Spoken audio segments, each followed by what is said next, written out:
बताएं सर, इस हफ्ते की दमदार थीम। गुड मॉर्निंग जी, good morning Neha ji, good morning सारे दर्शकों को और पैनलिस्ट को। अनिल जी, इस बार का जो थीम है वो है metal makers. Metal makers, metal space से है, सिर्फ स्टील नहीं है, मेटल है, अलग अलग प्रकार के मेटल्स है। Metal makers, metal and mining जो स्ट्रॉन्ग प्ले है इंफ्रा का, साथ ही साथ 2% जीडीपी को कंट्रीब्यूट करता है। भारत वर्ल्ड का सेकंड लार्जेस्ट है प्रोड्यूसर क्रूड स्टील में।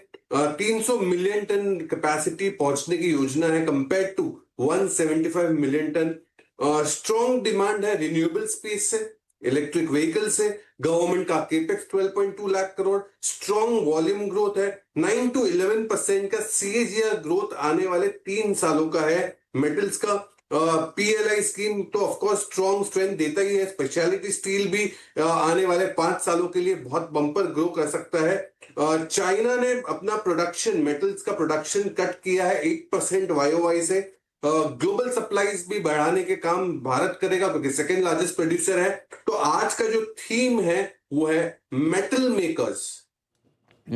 तो मेटल को लेकर ये एक इंटरेस्टिंग थीम इस हफ्ते के लिए बनाई है सिद्धार्थ जी ने। आइए जानते कौन से शेयर सिद्धार्थ जी को आ रहे हैं पसंद। सिद्धार्थ जी फरमाइए। हाँ जी, मेटल मेकर्स में 4 स्टॉक आपको चुनने हैं और चारों स्टॉक अलग अलग सेगमेंट से है। पहला स्टेनलेस स्टील सेगमेंट, वो है जिंदल स्टेनलेस। जिंदल स्टेनलेस जहां पे टारगेट आपको 900 रुपए का रखना है, 900 का। नवंबर 24 से हम रेकमेंड करते आ रहे हैं विद डिस्क्लेमर। Q4 के रिजल्ट्स आई 11% और मुनाफा 41%। लार्जेस्ट स्टेनलेस स्टील प्रोड्यूसर है, रिटर्न ऑन इक्विटी 15% FY28 के अनुमान से। वॉल्यूम गाइडेंस स्ट्रॉन्ग दे रही है, 7 से 9% का वॉल्यूम का गाइडेंस है FY27 का। स्ट्रॉन्ग डोमेस्टिक डिमांड दिख रहा है ऑटो स्पेस से और रेलवे स्पेस से। 12% आईसीएजी से ग्रो हो सकता है। दूसरा सेगमेंट मेटल्स का होगा कॉपर का और स्टॉक होगा हिंदुस्तान कॉपर। टारगेट 650, नवंबर 25 से रेकमेंड करते आ रहे हैं। कॉपर साइकिल का बेस्ट प्ले अगर कोई हो तो हिंद कॉपर है। ईवी टू अबिटा 11 टाइम्स पे ट्रेड करता है FY 25 के 27 के हिसाब से। Q4 के रिजल्ट्स में आए 20% का ग्रोथ की उम्मीद है। आयरन और प्रोडक्शन कैपेसिटी बढ़ रही है, 12.2 मिलियन टन बनाने की योजना है 2030 तक, जबकि हाल करंट में अभी 4.2 मिलियन टन की कैपेसिटी है। मुनाफा 33% के सीएजीआर से ग्रो हो सकता है और डिमांड स्ट्रॉन्ग ड्रिवन है ईवी स्पेस से। तो हिंदुस्तान कॉपर। तीसरी कंपनी होगी IMFA, Indian metals and ferro alloys. Target 1860, 1860 का।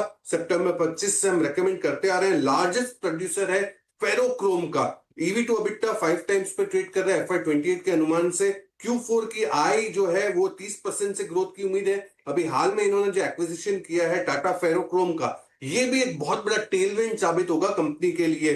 केपेक्स कैपेसिटी यूटिलाइजेशन 35% से बढ़ने की बात है।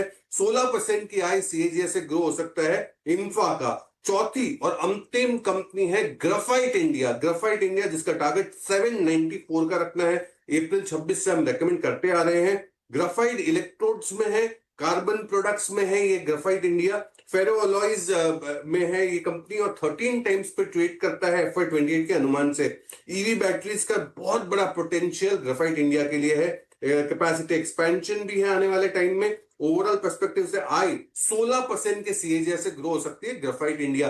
ये कोई कोई ग्राफाइट है, कोई इलेक्ट्रोड्स में है, कोई फेरोक्रोम में है, कॉपर में है और स्टेनलेस स्टील। अलग अलग प्रकार के मेटल्स है। मेटल मेकर्स जो आप 6 से 8 महीने के पर्सपेक्टिव से निवेश के रूप में ले सकते हो। ऑलराइट, मेटल मेकर्स क्या शानदार थीम लेकर सिट की सिप में इस बार मिड वीक ट्रेडिंग सेशन में लेकर आए हैं सिद्धार्थ जी। वो सारे स्टॉक्स और लेवल्स आपके सामने हैं। Jindal stainless, Hind copper, Indian metals जिसे आप इन्फा के नाम से भी जानते हो, ग्राफाइट, उस पर रखिएगा नजर।